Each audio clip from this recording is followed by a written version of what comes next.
अस्सलाम वालेकुम, कैसे हैं आप सब। पिछली वीडियो में हमने बात की थी कि अगर आप यूरोप में मूव हो रहे हैं और आप लैंग्वेज नहीं सीखते तो आपको किन किन प्रॉब्लम्स का सामना करना पड़ सकता है।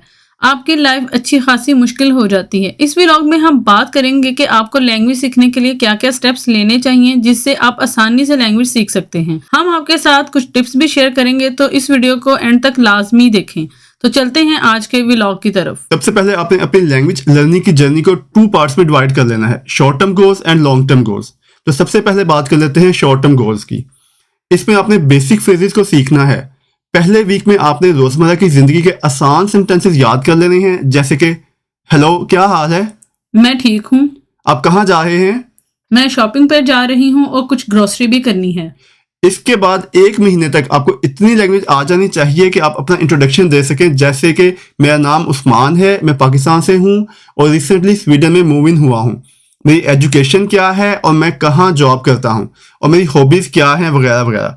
इसके अलावा शॉर्ट टर्म गोल्स में आपको खाने के टाइम यूज़ होने वाले सेंटेंसेस भी सीख लेने हैं, जैसे कि मेन्यू में क्या है और ये कि खाना कैसा है। खाना बहुत ही टेस्टी है, मुझे थोड़ा सा और चाहिए। तो इस तरह से जो बेसिक यूज़ के आपके सेंटेंसेस हैं वो आपने लाजमी सीख लेने हैं। इसके बाद आपको शॉपिंग में यूज होने वाले कुछ बेसिक सेंटेंसेस का भी पता होना चाहिए, जैसे कि ये कितने का है? ये 30 क्राउन्स का है। मुझे इस पे कुछ डिस्काउंट मिलेगा? जी, इस पे 20% डिस्काउंट है। या इसके अलावा जो आप घर में बेसिक चीजें यूज करते हैं उनके नेम्स क्या हैं, जैसे कि आलू, प्याज, टमाटर, इन चीजों के नेम्स आपको पता होने चाहिए। फिर फर्नीचर के आइटम्स के नेम्स वगैरह। फिर अगर आप बाहर निकलते हैं और रास्ता पूछना पड़ जाता है तो कैसे पूछना है, इस पे भी आपके पास कुछ ना कुछ वोकैबुलरी होनी चाहिए, जैसे कि बस कहाँ से मिलेगी, ट्रेन स्टेशन किधर है, या पास में कोई ग्रोसरी स्टोर है।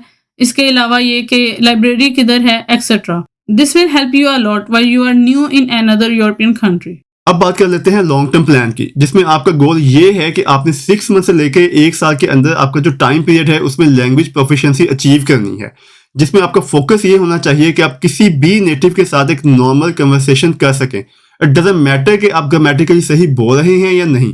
पर्पस ये होना चाहिए कि आप दूसरे बंदे की बात समझ सकें और अपनी बात समझा सकें।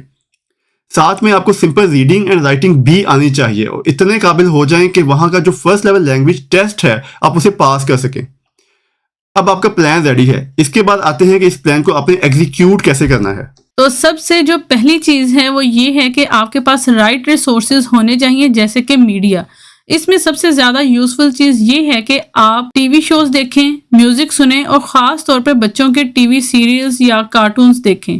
जितनी ज्यादा आप लैंग्वेज को सुनेंगे इतना ही आपका ब्रेन उस लैंग्वेज के लिए यूज टू हो जाएगा। इसके अलावा आप लैंग्वेज की एप्स यूज कर सकते हैं और लाइब्रेरी से बुक्स भी लोन कर सकते हैं। इसके अलावा ज्यादा से ज्यादा बुक्स और न्यूज़पेपर रीड करें और रेडियो सुने, जिससे आपकी वोकैबुलरी एनहेंस हो सके।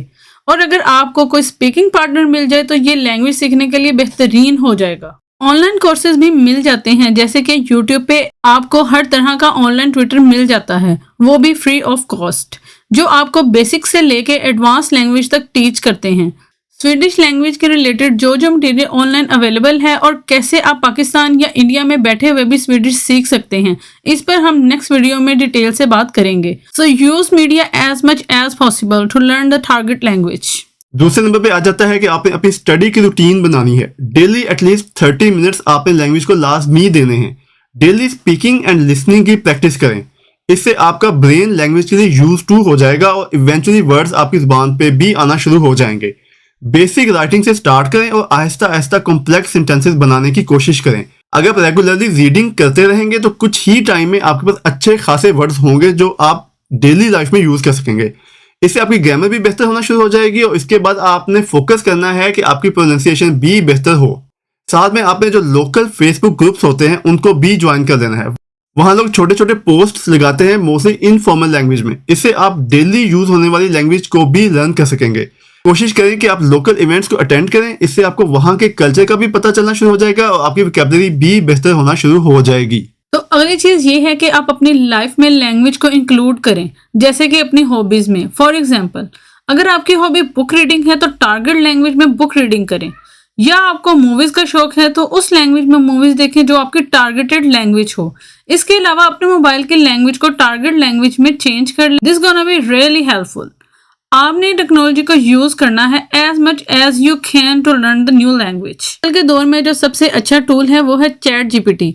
आप कोई भी वर्ड या सेंटेंस टारगेट लैंग्वेज में ट्रांसलेट करना चाहते हैं या ढूंढना चाहते हैं तो वो ना सिर्फ आपको लैंग्वेज में ट्रांसलेट करके देगा बल्कि एक्सप्लेन भी करेगा। और आपको समझ नहीं आती तो आप दोबारा से क्वेश्चन करें तो वो आपको आपके हिसाब से जवाब मॉडिफाई करके समझा देगा। चैट जीपीटी का फ्री वर्जन यूज करें, वो भी काफी इफेक्टिव एंड यूजफुल है। दूसरी चीज ये कि आप अपने मोबाइल में गूगल ट्रांसलेट की ऐप इंस्टॉल कर लें।